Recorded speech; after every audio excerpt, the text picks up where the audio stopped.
Amigas y amigos, iniciamos una nueva semana de actividades y un nuevo mes.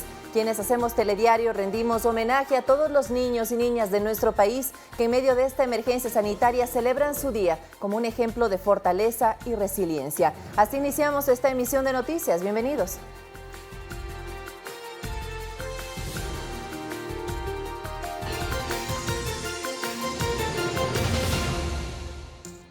El presidente de la República retomó sus actividades oficiales en Guayaquil.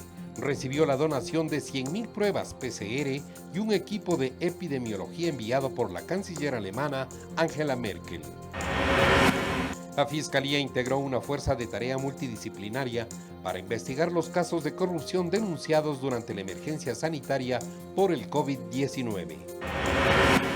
Este miércoles Quito cambiará el semáforo de color rojo a amarillo. Los salvoconductos que otorga el Ministerio de Gobierno seguirán vigentes.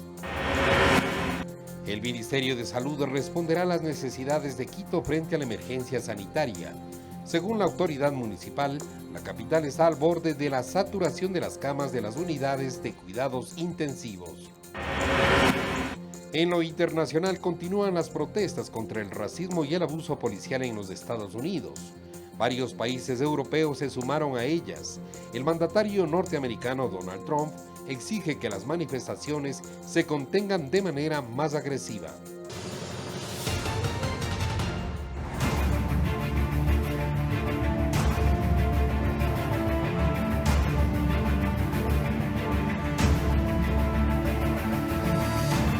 Comenzamos. El presidente Lenín Moreno retomó sus actividades oficiales en territorio este lunes 1 de junio en Guayaquil. El primer mandatario recibió la donación de 100.000 pruebas PCR y a un equipo de epidemiología enviado por la canciller alemana Angela Merkel. A la base aérea Simón Bolívar de Guayaquil arribó el presidente Lenín Moreno al mediodía de este lunes, pues como anunció en redes sociales, el primer mandatario retomó su agenda territorial. A la llegada al puerto principal fue recibido por una delegación alemana que hizo una donación al Ecuador. El gobierno alemán ha sido extraordinariamente gentil con nosotros, principalmente la cooperación alemana. Y ahora esa cooperación alemana llega en lo que se llama BMZ, es la organización. Es una unidad del Ministerio de Economía y Desarrollo alemán que permite precisamente apoyar en aspectos económicos, en aspectos de desarrollo, a los países que lo requieren, y en este caso nosotros. La donación consta de pruebas PCR para COVID-19 y un equipo de epidemiólogos. Esto enviado por la canciller alemana Angela Merkel. Yo le manifesté mi agradecimiento. Me dijo que además nos iban a proporcionar 100.000 pruebas de COVID, para el COVID, y que además este equipo de epidemiólogos iba a prestar la colaboración en 3 provincias básicamente, en Imbabura, en Guayas y en Manabí. El embajador de Alemania en Ecuador dio detalles sobre el trabajo que cumplirá el equipo de epidemiólogos. Que van a trabajar junto con ustedes durante 2 semanas aquí en el país, asesorando, capacitando, apoyándoles.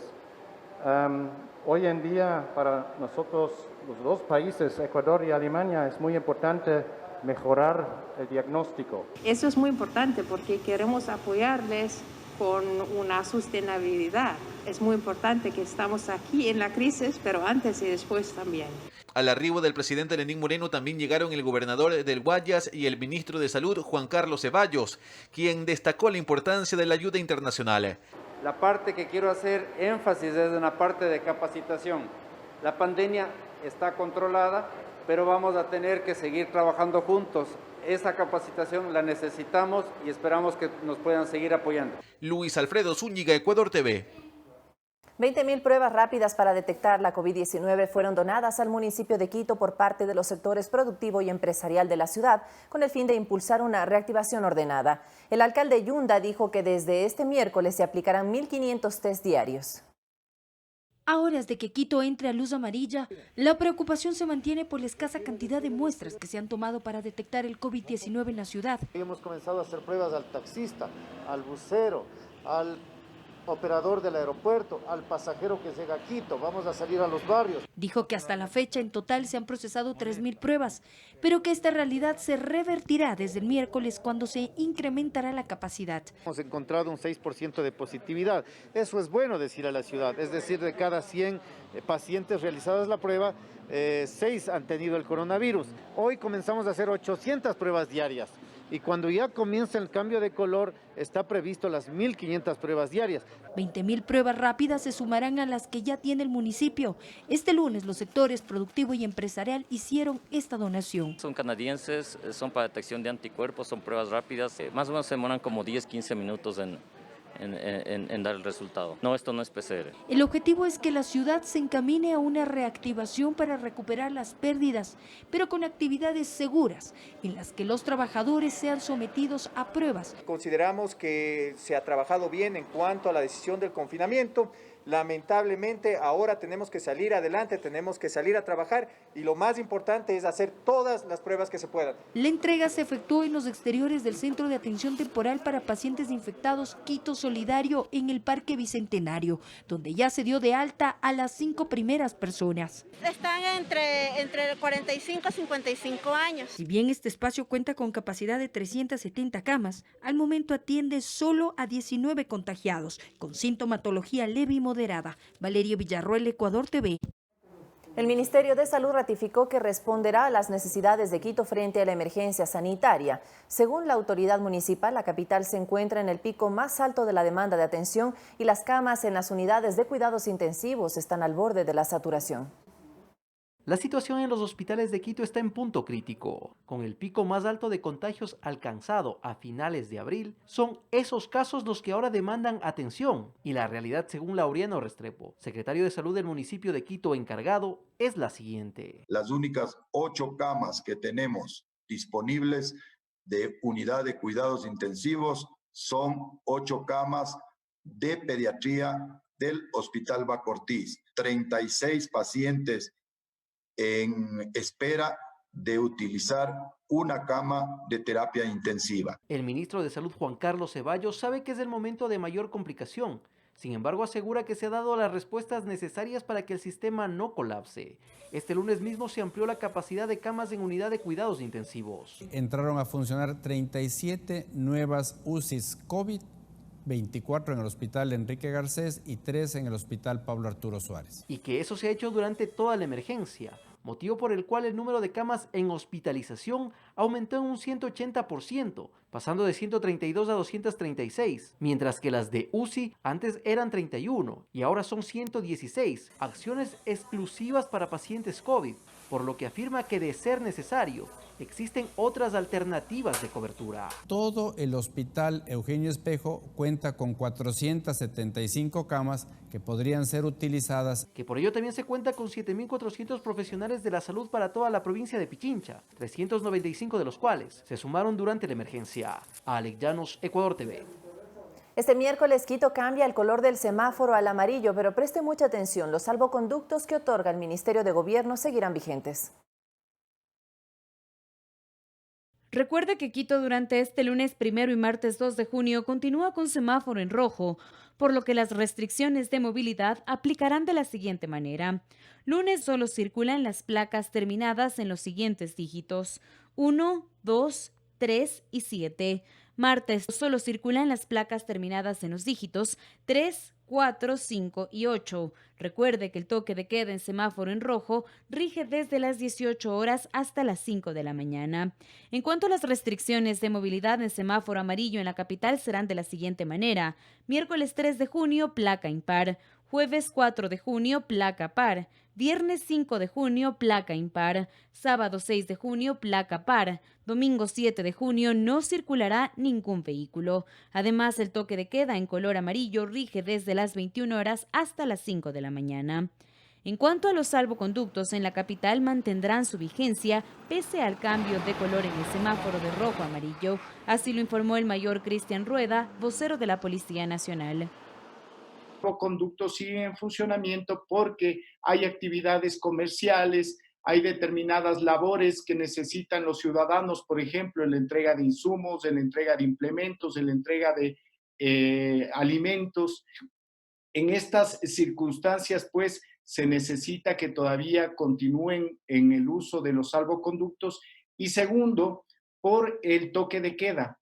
Aquellas actividades que ya en el espacio del color amarillo tenemos entendido que es a partir de las 21 horas, 9 de la noche, hasta las 05 horas del día siguiente. En esas actividades que superen ese horario, muy probablemente puede ser algunas actividades tendrán que hacer uso de este salvoconducto, así que por ello sigue activo y sigue en funcionamiento y vigente los salvoconductos anteriores. Autoridades de la Secretaría de Movilidad insisten en que es obligatorio que el conductor porte el salvoconducto en caso de ser necesario o pertenecer a alguna actividad esencial. Usted tendrá una multa económica en el caso de no respetar esta ley y la retención de su vehículo. Es el 30% de un salario unificado del trabajador y lastimosamente tendrá que quedarse el vehículo nuevamente hasta que termine la emergencia, es decir, hasta el 15 de junio, que es el decreto que tiene vigencia, el decreto ejecutivo. Creo que todas estas incomodidades que se pueden generar depende del cumplimiento de cada una de las personas. Las personas autorizadas a utilizar salvoconductos son particulares que acuden a citas médicas, abogados, personal de cadenas de alimentos y bebidas no alcohólicas, personal de salud, personal que labora en empresas de producción de medicamentos, empresas de sanitización, medios de comunicación y transportistas institucionales. Carla Arcentales, Ecuador TV. Desde el miércoles en Quito se reanudarán las operaciones de los buses de transporte urbano e intracantonal. Además, el Comité de Operaciones de Emergencia aprobó la circulación de taxis los días domingos. La flota de transporte urbano en la capital de los ecuatorianos iniciará con el 30% y se incrementará de acuerdo a las evaluaciones que realicen las autoridades metropolitanas. Únicamente el aforo tiene que ser del 30%, obviamente dependiendo también de la capacidad que tenga la unidad. Puede ser que una unidad tenga mayor capacidad y lo pueda hacer mayor a ese 30%. El número de días que vamos a trabajar posiblemente será entre 12 y 14 días, se va al 50%. Y si es que da el 40%, trabajaremos entre 10 y 11 días. La propuesta planteada al Consejo Metropolitano por el alcalde Jorge Yunda es que exista una gratuidad del pasaje, que es de 25 centavos por 30 días, y que se apruebe una asignación presupuestaria de 8.848.730 por este servicio. Iniciativa que no tuvo aprobación. Los ediles pidieron más información para analizar. Está documentado hasta la saciedad que el 64% de los contagios que un ser humano puede tener está en el transporte público. Al haber tan solamente uno que contenga el virus, está determinado también que puede contagiarse al 20% de los pasajeros. Si se llegara a dar paso al proyecto, el gremio, que en este tiempo de paralización ha hecho adecuaciones en las unidades, manejará una redistribución de recursos. Es decir, un bus va a trabajar el día de hoy para compensar a 3 buses más.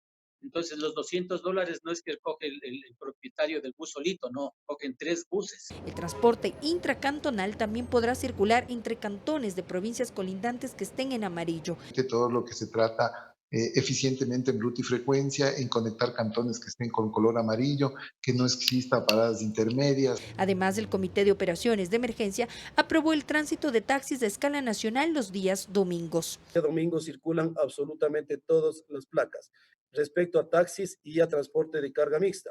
Y aunque el transporte intraprovincial todavía no tiene fecha de regreso, la ANT trabaja con 62 terminales terrestres para la certificación. Valeria Villarroel, Ecuador TV. Y le contábamos que el aeropuerto Mariscal Sucre de Quito reinició este lunes las operaciones y los vuelos comerciales nacionales e internacionales. Por disposición del COE Nacional, la terminal aérea operará por el momento con un máximo del 30% de vuelos autorizados. Un total de 142 pasajeros fueron y vinieron desde Loja en 2 vuelos diferentes a distinta hora la mañana de este lunes. De esta manera, el aeropuerto Mariscal Sucre de Quito retomó la operación de vuelos comerciales domésticos e internacionales en medio de la emergencia sanitaria y en la nueva normalidad que busca de manera pausada y ordenada recuperar el ritmo de las actividades productivas. Sandro Ruiz, gerente de la empresa pública metropolitana de servicios aeroportuarios, enfatizó que por el momento el aeropuerto en Tababela trabajará con un máximo del 30% del total de vuelos autorizados para operar en esta terminal. Es así que la coordinación entre nuestro concesionario Keyport y la Autoridad Aeronáutica, la Dirección de Aviación Civil, es quienes deberán coordinar los itinerarios y las horas de llegada y salida de los vuelos. Para la corporación Keyport es vital que en medio de esta pandemia la industria aeronáutica comience el carreteo para un despegue definitivo. Su presidente, Andrew O'Brien, recordó que el aeropuerto no ha estado paralizado en su totalidad. Durante la emergencia, los vuelos de carga no se han interrumpido, fomentando así el desarrollo de las exportaciones ecuatorianas, la llegada de insumos para enfrentar el COVID-19 y el arribo de vuelos humanitarios. Manejando y gestionando y liderando con 18,000 pasajeros de repatriación saliendo del país y entrando al país, eso quiere decir unos 350 vuelos. A los pasajeros que llegaron desde Loja se les practicó de manera aleatoria pruebas PCR.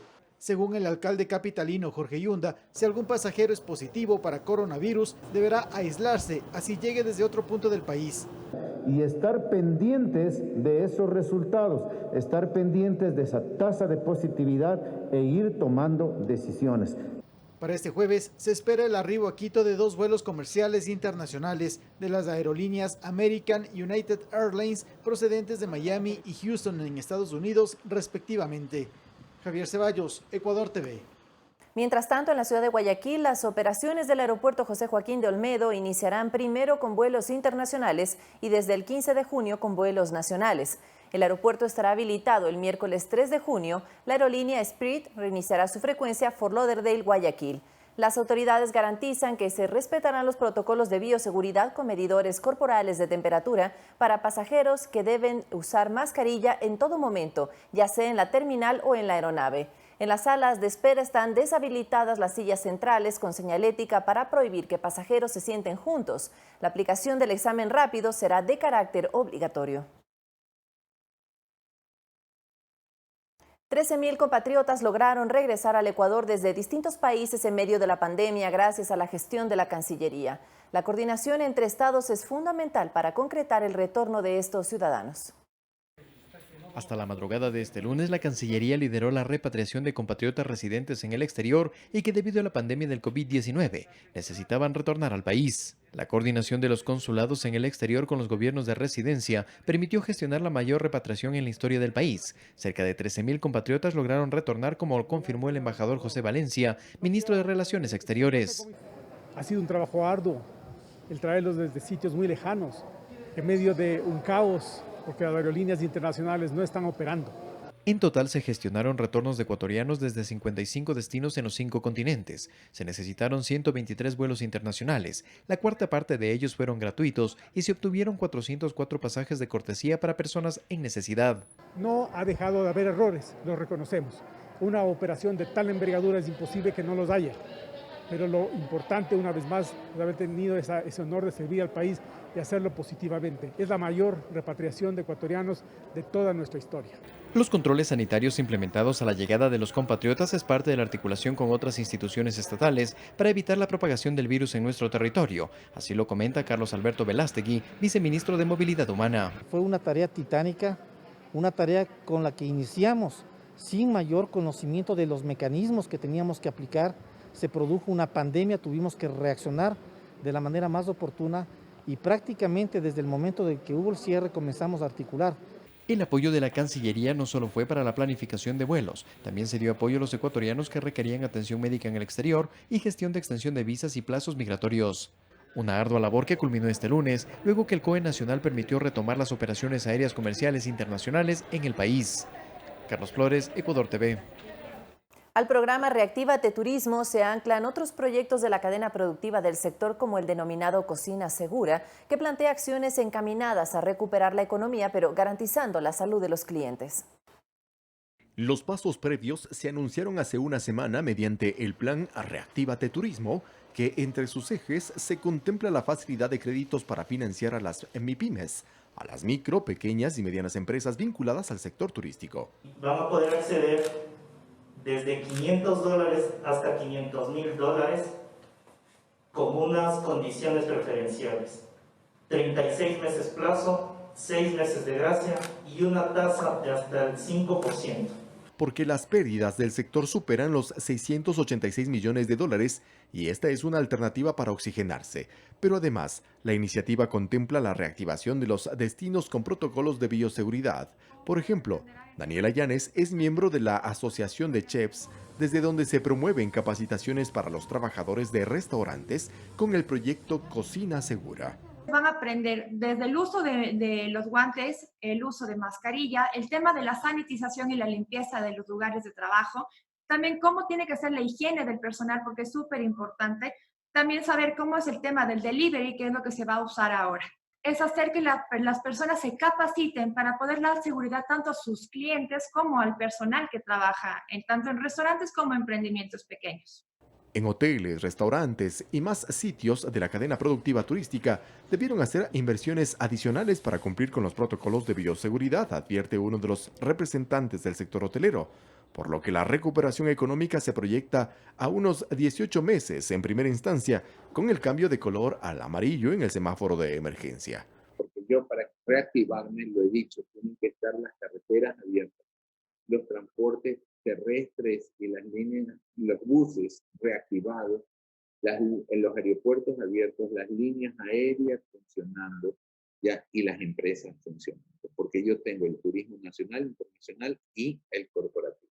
En la mira también están previstos planes de turismo interno, turismo rural y de naturaleza.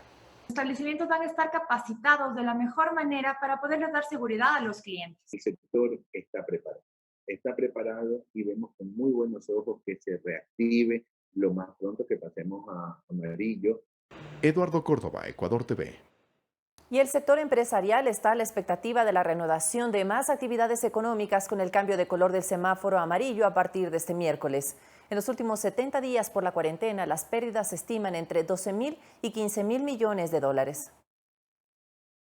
El presidente de la Cámara de Comercio de Quito sostiene que cada mes en el país se venden 5.000 millones de dólares en el sector comercial y que durante más de 70 días de paralización de la mayoría de actividades productivas, la cifra de pérdidas es importante. Solo la última quincena de marzo perdimos 5.000 millones de dólares en ventas.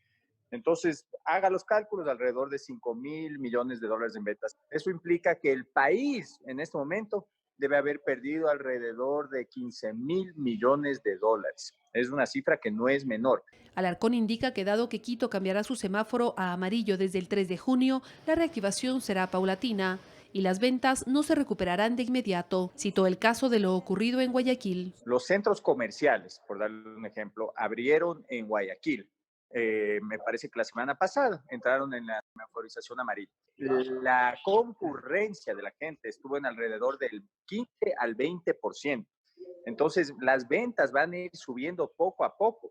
En un inicio, las empresas no venderán a los niveles que vendían el año pasado. El presidente de la Cámara de Industrias menciona que es fundamental no bajar la guardia ante la pandemia, cumplir todas las medidas de prevención y asegura que la reactivación de la economía es necesaria. Es muy importante para el sector productivo y también para la población en general el hecho de entrar ya en una reactivación que nos permita volver a esta nueva normalidad. No podríamos en este momento tener unas estimaciones del porcentaje de disminución del consumo, pero sin duda la gente va a priorizar sus gastos. Zambrano manifiesta que las empresas textiles de manufactura, entre otras, están preparadas para cumplir con los protocolos de bioseguridad, que implican, por ejemplo, que solo puede trabajar de forma presencial el 50% del personal. El transporte puerta a puerta.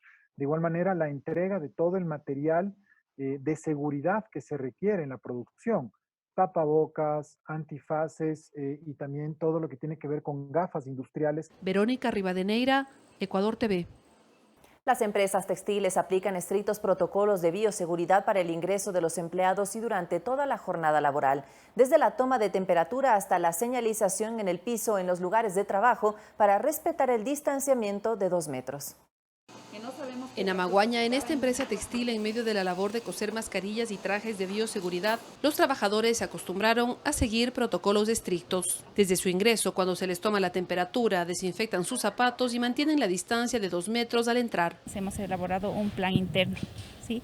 Por ejemplo, entre las normas que tenemos es el control de temperatura a nuestro personal interno y también como visitas. Ese es nuestro primer filtro que hacemos con el tema de los guardias, con los guardias de seguridad. En esta área, antes de la pandemia trabajaban al mismo tiempo 60 personas. Actualmente se dividieron en 2 grupos, uno en la mañana y otro en la tarde. Contratamos busetas escolares cumpliendo los protocolos de distanciamiento y de salubridad. Hemos hecho así para que las personas que trabajan con nosotros puedan asistir a nuestra empresa.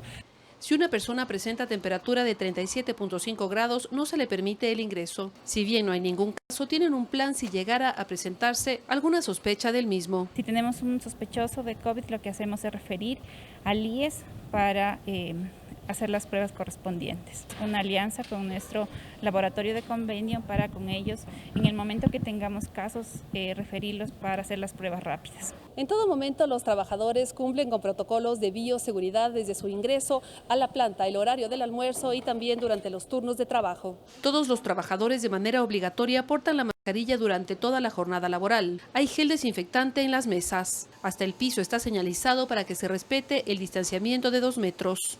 Tenemos de comedor, igualmente la señalización con aislamiento de 3 personas por mesa. En esta empresa, que se ubica a 50 minutos de Quito, existen personas con teletrabajo por estar en maternidad o lactancia, y hay un caso de una persona con discapacidad en esa misma modalidad laboral. Con imágenes de Miguel Casa, Verónica Rivadeneira, Ecuador TV. Como parte de un programa de ayuda humanitaria frente al COVID-19, la empresa privada y el ejército ecuatoriano, en coordinación con los centros Shuar Warins y Yagüi, realizaron una entrega de 250 kits alimenticios a las familias de comunidades fronterizas ubicadas en el cantón Limón Indanza, perteneciente a la provincia de Morona, Santiago. Fue a través de una triple alianza entre Solaris Resource y su subsidiaria Lowell Mineral, junto al Ejército de Ecuador, la comunidad y el apoyo del Ministerio de Energía y Recursos Naturales No Renovables, que se logró beneficiar a las familias de las comunidades fronterizas de la Cordillera del Cóndor, ubicadas en el cantón Limón Indaza de la provincia de Morona, Santiago. Gracias a ellos por habernos acordado a las comunidades y hacer entrega de ayuda humanitaria de kit de alimentos de la primera necesidad, por habernos acompañado en todas las actividades humanitarias que se están realizando dentro y fuera de la provincia de Morona, Santiago. La Brigada Selva número 21 Cóndor puso a disposición un helicóptero Super Puma para el traslado de 250 kits a estas comunidades del sur del país, cuyo acceso es exclusivamente por vía aérea. Sí, con el apoyo de la Brigada de Aviación de Ejército número 15 Paquilla, han servido para las personas de estas comunidades de la provincia de Morona, Santiago. Para la entrega de esta ayuda humanitaria se cumplió con todos los protocolos de bioseguridad que incluyeron pruebas para COVID-19 a todos los miembros de la comitiva. Eduardo Córdoba, Ecuador TV.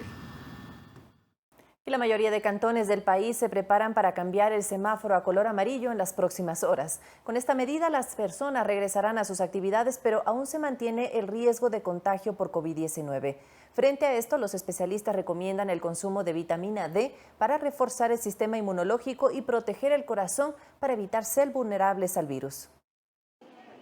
Con la decisión de la mayoría de los cantones del país de pasar a semáforo amarillo, las personas deben retomar nuevamente sus actividades laborales. Cualquiera que sea el trabajo a desempeñar, los ciudadanos deben tener en cuenta que el virus no ha desaparecido y que, al contrario, vive entre nosotros. Por ello, en este regreso a la nueva normalidad, los especialistas recomiendan fortalecer el sistema inmunológico a través del consumo de alimentos ricos en vitamina D. Así lo manifiesta la nutricionista Adriana Altamirano. En el accionar de las defensas del organismo es indispensable la vitamina D para permitir que el sistema inmunológico sea un frente eficaz para disminuir la propagación de virus y bacterias. Y en este tiempo del coronavirus que...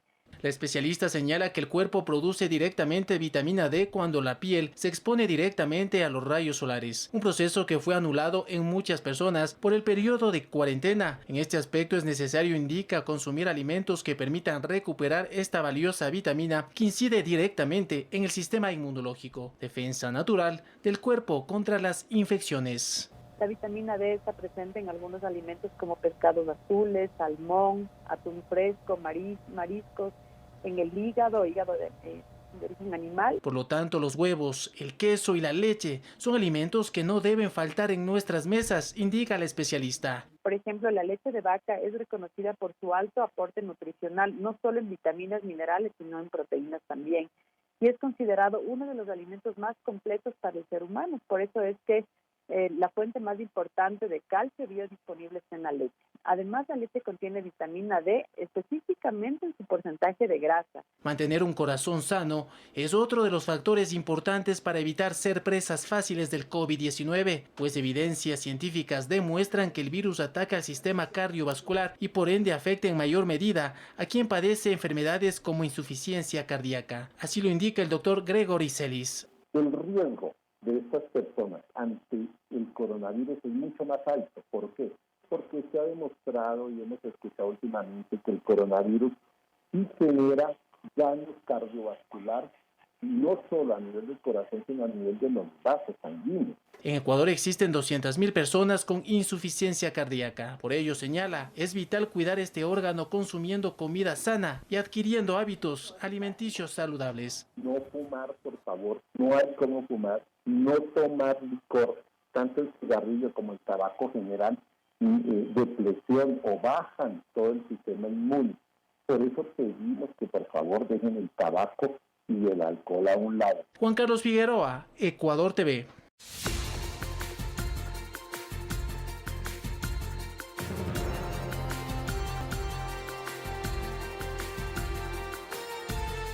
Gracias por seguir en nuestra sintonía. Le contamos a esta hora que la Fiscalía General del Estado conformó una fuerza de tarea multidisciplinaria para investigar los casos de corrupción denunciados durante la emergencia sanitaria. Hasta la fecha se abrieron 45 investigaciones. En un conversatorio con los medios de comunicación, la fiscal general Diana Salazar anunció la conformación de una fuerza de tarea que se encargará de investigar los casos de corrupción derivados de la emergencia sanitaria. ¿Con qué objetivo?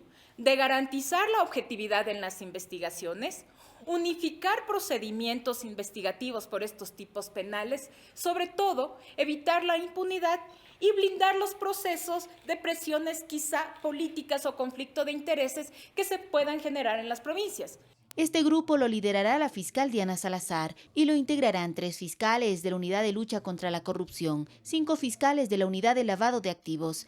En investigaciones con fuero de corte provincial apoyarán 4 fiscales provinciales, además 24 fiscales de apoyo, así como un experto en contratación pública, un coordinador de analistas y 2 expertos en análisis financiero. Y vamos también a solicitar al Ministerio de Gobierno la conformación de una unidad especializada, interagencial, así se conoce en la policía. La titular de la Fiscalía indicó que hasta el momento hay 45 investigaciones por presunta corrupción abiertas, con mayor incidencia en las provincias de Guayas y Los Ríos. De esta cifra, 2 casos están en instrucción fiscal.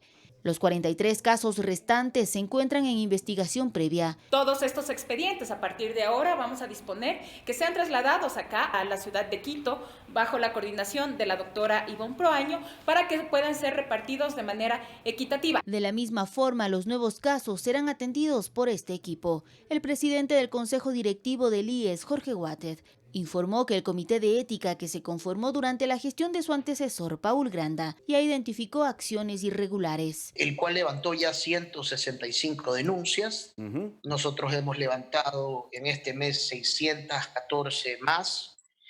Y a la medida que nos estamos revisando cada uno de los procesos de contratación, estamos entregándole a las respectivas autoridades. Este equipo de la Fiscalía estará operativo hasta que concluyan todos los procesos que se abran por actos de corrupción. Olga Velasco, Ecuador TV. En otro tema, analistas consultados proponen a las autoridades de los centros de educación superior ser más creativos para, a través de la autogestión, compensar los ingresos faltantes. Esta coyuntura económica que vive el país obligó a un ajuste de cinturones. El secretario de Educación Superior, Agustín Albán, conmina a que las autoridades de universidades públicas, a las privadas cofinanciadas y escuelas politécnicas que reciben recursos del Estado sean sensibles con el momento. Quizá en otro momento podemos darnos el lujo de no pedir esa eficiencia. Hoy no podemos, porque primero tenemos menos recursos y tenemos una obligación moral con el país. Asegura que se han mantenido diálogos con los rectores para justamente acentuar este pedido, priorizar el buen uso del presupuesto que reciben. Entiendo y soy sensible al desafío de las universidades y lo que implica, pero lo dijo el señor presidente, nos toca a todos arrimar el hombro, poner de nuestra parte. Para el abogado y analista político César Coronel Garcés, el momento exige en el ámbito universitario hacer 2 distinciones cuyas acciones deben estar claramente definidas. primero en lo académico. No se puede bajo ninguna circunstancia atentar contra el derecho de los estudiantes a recibir la educación, y ese derecho tiene que ser plenamente garantizado. Y segundo en lo administrativo.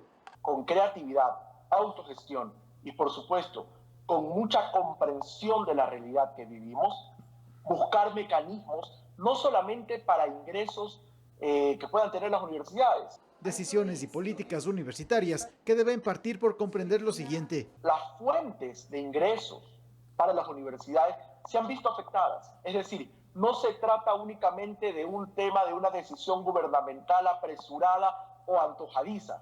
Desde el análisis económico, la propuesta del académico Víctor Hugo Villacrés apunta a mejorar la recaudación tributaria como uno de los elementos que podrían generar recursos permanentes a la educación superior pública y garantizar así la gratuidad en el tercer nivel, tal como ordena la Constitución de la República. Para que la recaudación pueda destinarse en esta emergencia hacia el fondo universitario, es decir, mayor eficiencia, no más impuestos, simplemente mayor eficiencia en la recaudación. Javier Ceballos, Ecuador TV. La ministra de Gobierno María Paula Romo informó en su cuenta de Twitter que en Esmeraldas fue capturado alias Julián, integrante de Oliver Sinisterra, quien era buscado por el secuestro de los periodistas de Diario El Comercio y por el atentado con explosivos en San Lorenzo. Resaltó el trabajo de la policía, la fiscalía y las Fuerzas Armadas.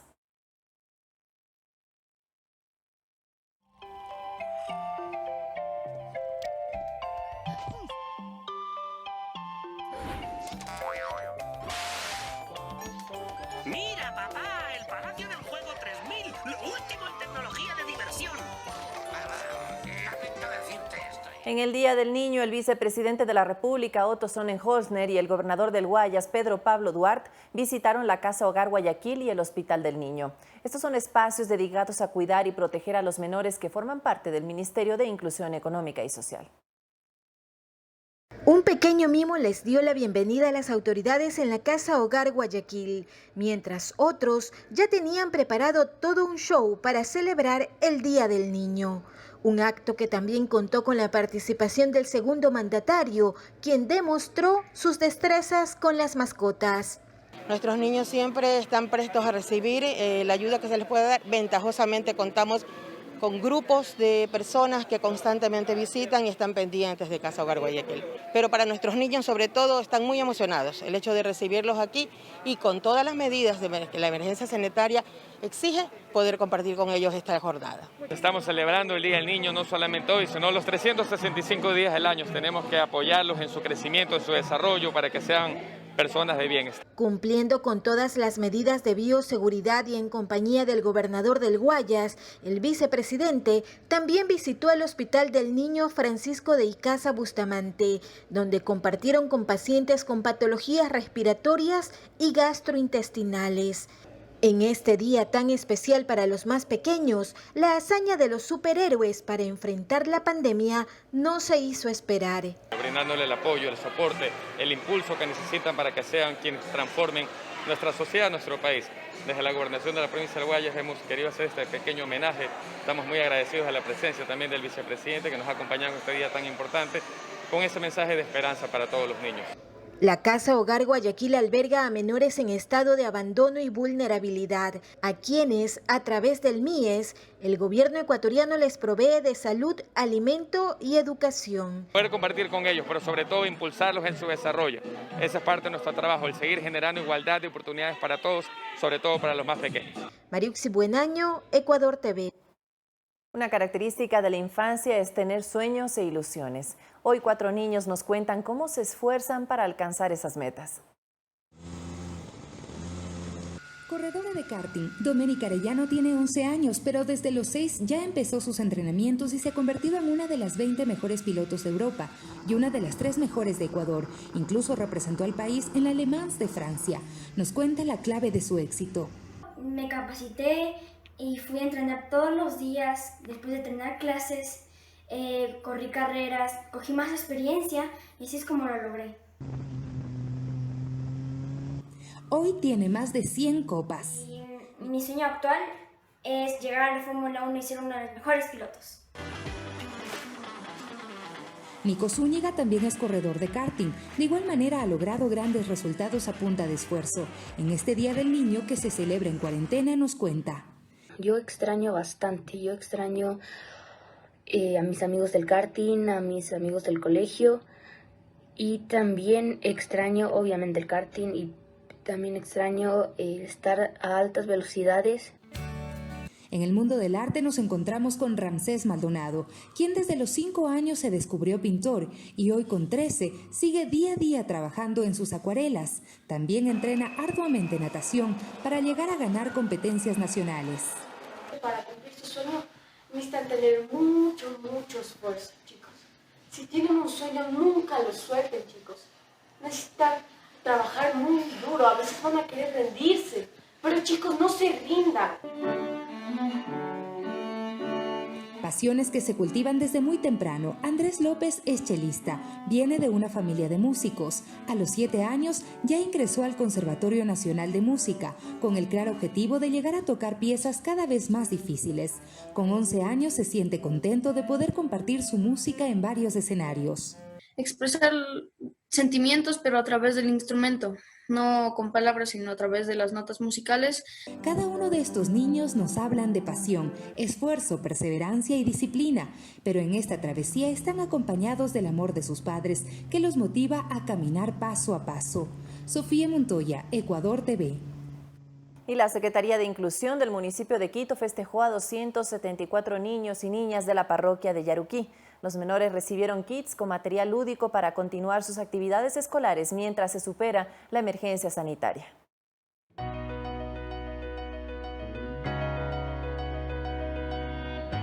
Un festejo solidario recibieron los niños y niñas de la comunidad de Chinangachí en la parroquia de Yaruquí en su Día Internacional.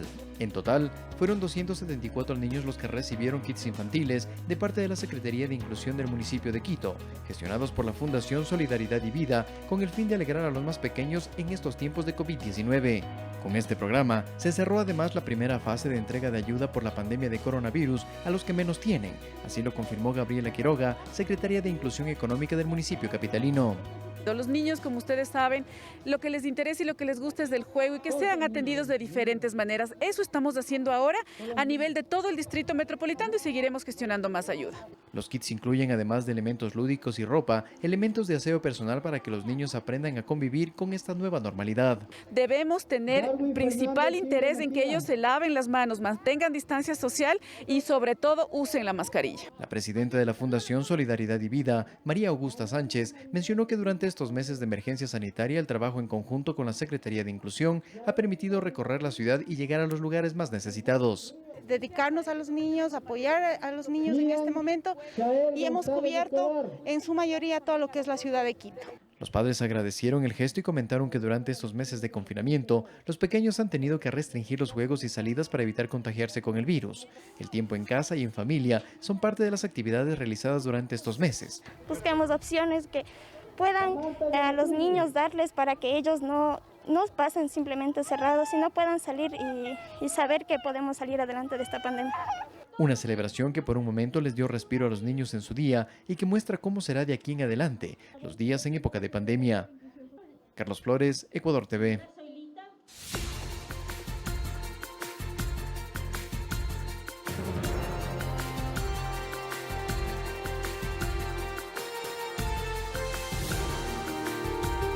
Continuamos. El periodo lectivo 2020-2021 se inauguró en la región Costa y Galápagos. 2.500.000 estudiantes se incorporaron a las clases no presenciales en la primera semana que será destinada a la adaptación. En la zona 8 se inauguró el año lectivo con un foro en el que participó la subsecretaria de Educación, una docente, un estudiante y una madre de familia. La cita fue propicia para despejar algunas dudas. Lenin Pino, estudiante de 6º año de básica, hizo su consulta. Señorita secretaria, esta forma no presencial es un reto porque si no entiendo algo de las fichas, ¿a quién puedo preguntar? Los profesores se reúnen entre ellos, Lenin, para decir qué vas a aprender tú en tu grado esta semana. Entonces te mandan la ficha y una agenda. Y en esa agenda dice qué páginas de la guía, de la ficha, vas a tener que trabajar cada día. y también juntos porque la maestra o el maestro va a estar pendiente de ti todo el tiempo. Los canales de comunicación implementados por el Ministerio de Educación son mensajes de WhatsApp, SMS, teléfono convencional, plataforma del Ministerio de Educación, radio y televisión. Luego de la pregunta de Daisy Zúñiga, madre de familia, la subsecretaria de Educación en la zona 8, Mónica Higgins, dio a conocer la importancia del rol de los padres de familia en este proceso de educación no presencial. Muy importante el rol del padre, porque más que nada es el rol de motivador, de motivar a los chicos, de, por supuesto, ayudarlos a organizarse. En Guayaquil, Guadalupe Ayoví, Ecuador TV. Personal administrativo de la Universidad de Guayaquil retomó las actividades presenciales. Previo al ingreso, los colaboradores fueron sometidos a pruebas rápidas de COVID-19 para garantizar que no existan más contagios. En base a las disposiciones del COE Nacional, se reactivaron las labores administrativas en el alma mater. Gracias a la donación de 5.000 pruebas por parte del Ministerio de Salud Pública, los colaboradores que ingresaron este lunes fueron evaluados. Lo que vamos a hacer es que si existen personas positivas, se irán a su casa a guardar el distanciamiento pertinente, la cuarentena, hasta un tiempo prudencial para que pase los efectos del virus. Mientras tanto, ya desde mañana en forma normal, en turnos el 50% del personal de la Administración Central inicia las labores.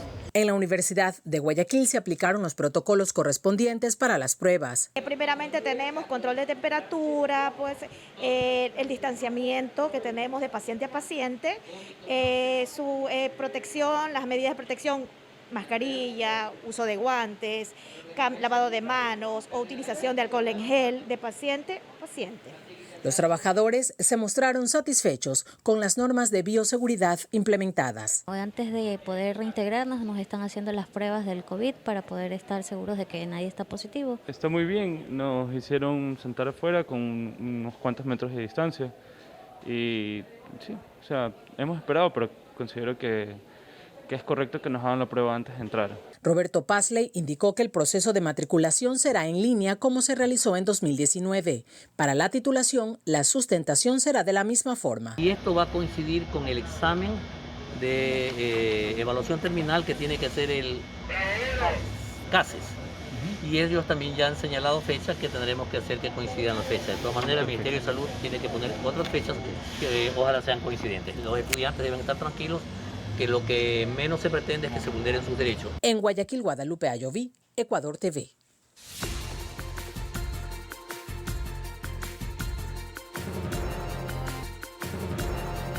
Es momento de revisar las noticias del mundo y le contamos que las protestas contra el racismo y el abuso policial se extienden por todo el mundo tras la muerte del afroamericano George Floyd en manos de la policía. Sin embargo, en Estados Unidos, el presidente Donald Trump exige a los gobernadores de los estados que registran manifestaciones reaccionar de forma más agresiva. Las protestas ya no están solamente en Estados Unidos. Varios países europeos se suman a ellas para rechazar el racismo y la brutalidad policial. Dos problemáticas que se retoman con fuerza tras la muerte de un hombre afroamericano a manos de un policía. La policía sirve para proteger las propiedades de los ricos, no nuestras vidas. Eso tiene que cambiar. En Alemania e Irlanda, los manifestantes hacían eco de la consigna «La vida de los negros importa». Mientras en Estados Unidos, las protestas que ya se registran durante una semana continúan en un tono agresivo. El alcalde de Nueva York, Bill de Blasio, informó que se debate la opción de imponer un toque de queda en la ciudad tras el asalto a varias tiendas en Manhattan el domingo por la noche, mientras en Washington la alcaldesa Muriel Bowser anunció que el toque de queda regirá por 2 días más desde las 19 horas. La medida se aplica en al menos 40 ciudades en todo el país y en algunas de ellas incluso se ha desplegado la Guardia Nacional. No obstante, el presidente Donald Trump exige a las autoridades una respuesta más agresiva ante las protestas. Calificó a algunos gobernadores de débiles y les instó a encarcelar por 10 años a los manifestantes que agredan a policías o bienes estatales. Coralía Pérez, Ecuador TV. Anonymous reaparece luego de un silencio prolongado. Dice que revelará todo lo que tiene sobre el gobierno de Donald Trump en protesta por la muerte de George Floyd. El grupo ciberactivista procuró revelar la corrupción y abusos del gobierno norteamericano, pero también crímenes como la muerte de la princesa Diana. Las protestas que se han desatado en Estados Unidos en los últimos días a raíz del asesinato de George Floyd han hecho que la red de ciberactivistas conocida como Anonymous aparezca luego de meses sin salir a la luz, compartiendo online una serie de informaciones muy delicadas relacionadas directamente con figuras famosas como Donald Trump o Naomi Campbell, a los que vincula directamente con el fallecimiento del millonario Jeffrey Epstein. Saludos ciudadanos de Estados Unidos. Esto es un mensaje de Anonymous. Los oficiales que matan personas y cometen otros crímenes deben rendir cuentas al igual que el resto de todos nosotros. De otra manera creerán que tienen una licencia para hacer lo que quieran. La gente ha tenido suficiente de esta corrupción y violencia de una organización que promete mantenerlos a salvo. Estos oficiales deben enfrentar cargos criminales y el oficial Chauvin en especial debería enfrentar cargos por asesinato. Las filtraciones hechas por el grupo de hackers se han viralizado en tan solo unas horas, causando gran conmoción. Entre todo el escandaloso contenido puesto a disposición pública, también se alude a la muerte de la princesa Diana de Gales o Lady Di, quien falleció el 31 de agosto de 1997 en un accidente de tránsito. De acuerdo a lo relacionado por este grupo, la familia real habría decidido quitarle la vida a la princesa Diana para impedir que revele los casos de corrupción y tráfico sexual de niños en los que supuestamente está involucrada la realeza. El portal del Vaticano fue hackeado por 2 horas, sin embargo en redes sociales se difundieron más de 6.000 denuncias por casos de abuso sexual infantil por parte de miembros de la Iglesia. En la lista aparecen Donald Trump, Ivanka e Ivana Trump, Naomi Campbell, Tony Blair, Michael Bloomberg, Kevin Spacey, Mick Jagger, entre otros. Fernanda de la Bastida, Ecuador TV. 21:02. Gracias como siempre por informarse junto a Telediario. Aquí finalizamos esta emisión estelar de noticias. Gracias por su preferencia. Quédese en sintonía de Ecuador TV.